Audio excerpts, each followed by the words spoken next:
Week 1, Miami Dolphins host the New England Patriots to kick off their 2022 season. Nothing like a divisional matchup to kick off. Brand new year with high expectation. On top of that, loads of fun to come all the way. So, before we get into anything, let's go over some minor details about this game. So, to kick off the 2022 NFL season, the Miami Dolphins will be hosting the New England Patriots September 11th at 1 p.m. Hard Rock Stadium. Doesn't get any better than this. All right, guys. So, let's go over some things. Let's go over the weather. 87 degrees. It's going to be pretty hot, but I think both teams will manage. The Patriots have been practicing in Miami since about, I want to say Tuesday, if not Wednesday. But they've been here for a couple of days already, so they've been acclimated to the weather, humidity, heat, whatever it may be. They probably experienced some rain here and there, but also, let's go over some betting lines. Miami is favored by 3.5 points. Over/under is set at 46.5, and I'm excited. This game is going to be broadcasted on CBS, so go ahead and check it out. Injured players, at least that are listed for both teams. New England Patriots have Joshua Bledsoe, safety, questionable. All these guys are questionable for both sides. Isaiah Wynn, offensive tackle. Sean Wade, cornerback. Jacoby Myers, wide receiver. And Ty Montgomery, wide receiver. And then for the Miami Dolphins, Tanner Conner, tight end. Savon Achman, running back. Raekwon Davis, defensive tackle. Eric Rowe, safety. And Andrew Van Ginkel, linebacker. Now, there's no previous games to go off of. This is a fresh start, new slate, and facing one of the more heated rivals. Now, with Tom Brady not being there for the past 2 years, now being the third year without him, it's evolved. It's been a little bit different. Dolphins have won the last, 4, if not 3.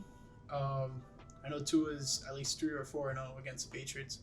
I would say 3-0. Yeah, because they lost the kickoff against Cam Newton in 2020. So, with that being said, Dolphins have won the last 3 against these New England Patriots.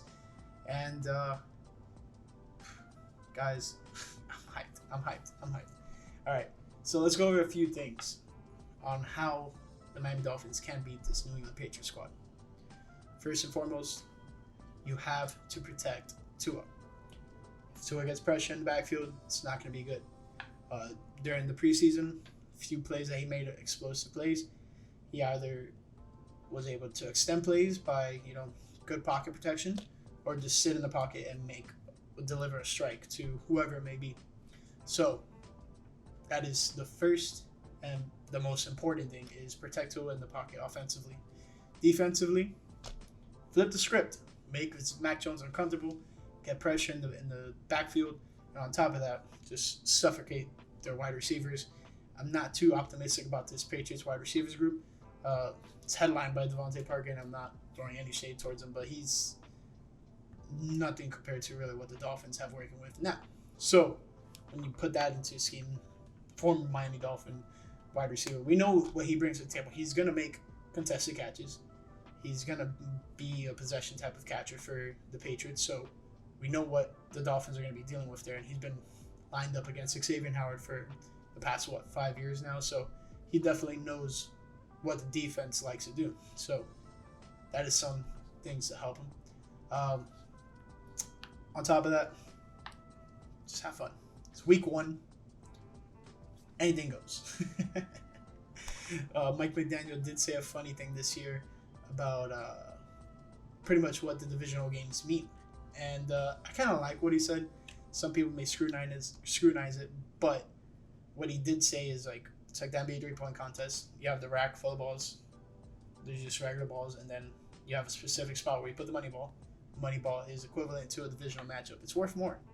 And that is true. I mean, these divisional games are important. So you have 6 of these out of your 17 games, and if you can win as many of those, you put yourself in a good position to possibly either win the division or find yourself fighting for a wild card spot. So that is something that this Miami Dolphins team is aspiring for. The last couple of years, they've been knocking on the door to get into the playoffs, and they've been denied, either by their own will or just, unlucky circumstances. You can't start the season 1-7 and then go on a tremendous run to almost make the playoffs. You gotta be a consistent team throughout the year. You might have some wins, you might have some losses, but as long as you're consistent with a winning culture, that's the only thing that this team can ask for. And yeah, before we say anything else, playoffs or bust for this Miami Dolphins team. Just lay it out all on the line. They've been there for the last 2 years, almost about to get in, and something happens. Just like I just previously said, right? They need to make the playoffs this year. They've made a lot of moves offensively to help either Tua or just the offense in general succeed.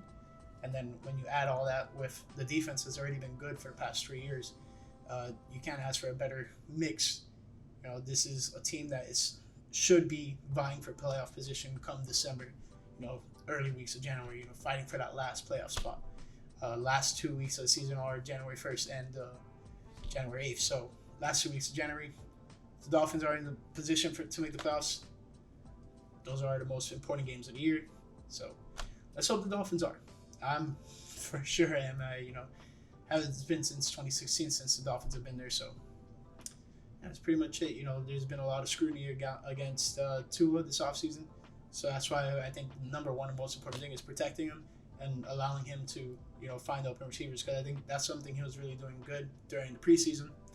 And a lot of other scrutiny on the other side of the other team, the New England Patriots, with Mac Jones is not looking so good. This guy was somehow voted as a Pro Bowler in his rookie year. And aside from that, he hasn't looked good. So I'm not too high on him, given he's a divisional rival. I don't throw it out all the window. Not too high on Mike Jones. I think he's all right. I think he can manage, but you can't ask from too much of him. So it is what it is. Jason Sanders don't miss any kicks, and we're all good. Last year, Jason Sanders missed some crucial kicks. It was, I think, against the Jaguars and against the Raiders. You win those 2 games, things could be a whole different story about this Dolphins team. Maybe never even fire Brian Flores. So these are some things to think about heading into this year. But hope you guys enjoyed the video, and I'll catch you in the post-game review, where hopefully we can be celebrating a Miami Dolphins win. We'll find out. So hope you guys enjoy the video. Catch you on the next one. Peace.